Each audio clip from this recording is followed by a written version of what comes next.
2013 Mercedes-Benz CLS 550. Still got the stock converters there.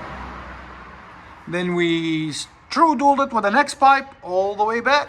Took all the resonators, had 4 resonators on it. We took them all off. There's 2 right there. They kind of look like cats, but they're actually resonators, as you guys can see. Then we straight piped it out the back earlier in the year.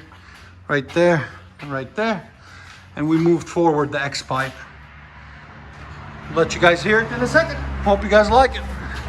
I think it's gonna sound phenomenal. Beautiful car.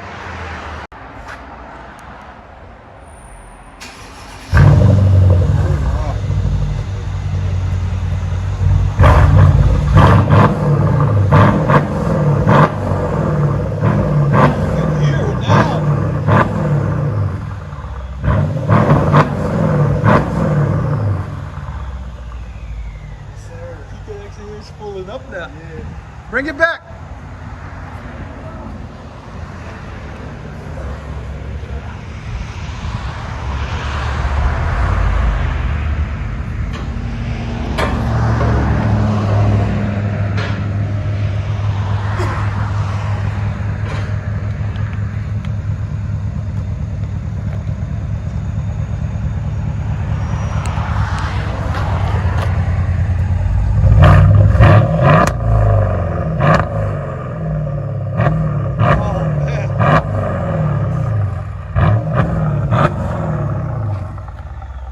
Sexy.